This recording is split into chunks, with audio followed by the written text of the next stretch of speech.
Step number 3. We're going to celebrate our wins. So that means every single day before you go to bed, what you're going to do, now this is going to take some work.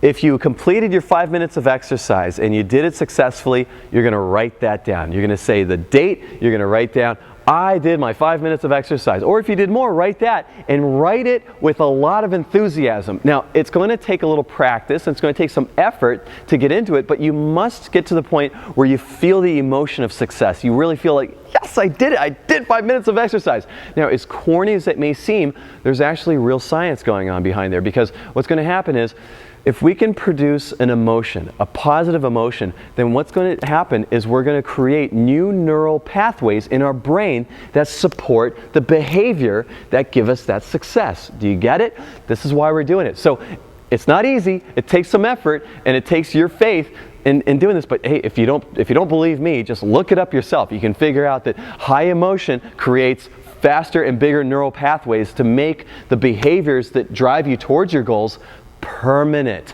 biological, not a concept.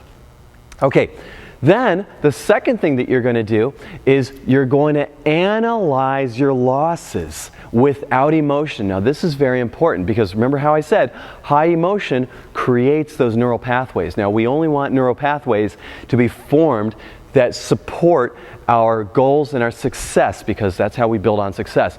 We do not want that built on our failures.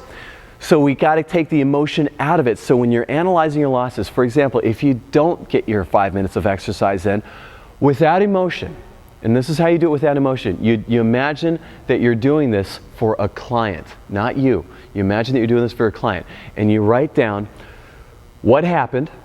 For example, I didn't do 5 minutes of exercise today because, and then you write down the reasons, and they've got to be specific. They can't be general. You can't write because I was lazy. That doesn't work. You got to say because I was not able to create the time in my schedule, or I forgot to do it. That's a reasonable answer. If you forgot, you forgot, but it's got to be specific. Why did you not accomplish that?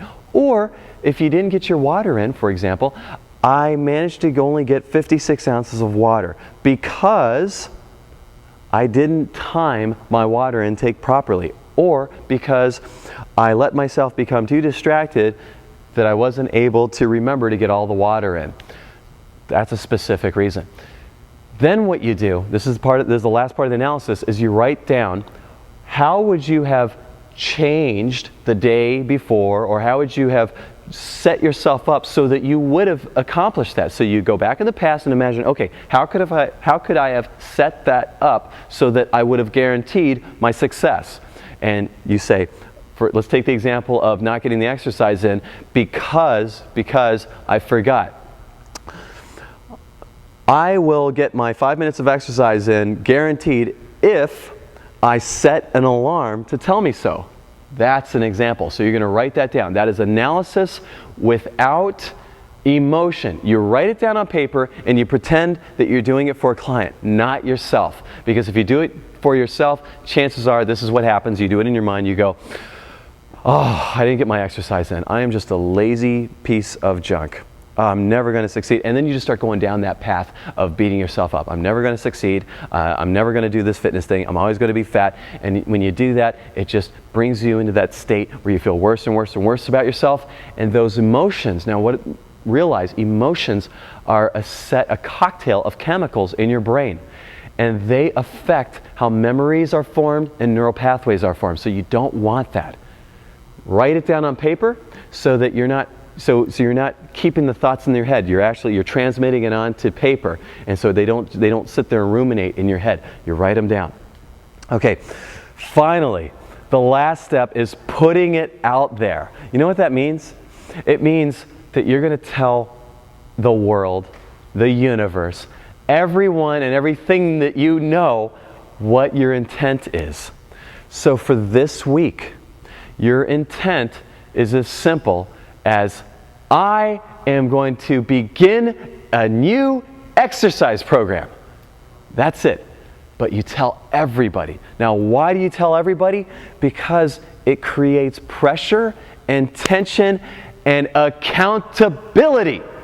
It makes it far more difficult to fail if everybody heard you say you were going to do something. Am I right? Tell me I'm wrong. When you put it out there, isn't it so hard to go back? Don't you feel obligated to fulfill your commitment once you've told the world? So that's what you're going to do. Tell everybody that you know. Everybody that you know. And if you get the chance to blog about it, blog about it. And feel free to go to my Facebook page. Feel free to go to my blog. Feel free to comment on this video and put it out there that I, state your name, am, and then state your declaration of what it is that you're going to do and are committed to. This is it for week number 1. I hope you do it. I know you're going to succeed if you do it. And stay tuned for next week for the next set of instructions for your Dream Body Guaranteed pre-training. This is Thomas Tadlock, your Rapid Fat Loss Coach, and I am out.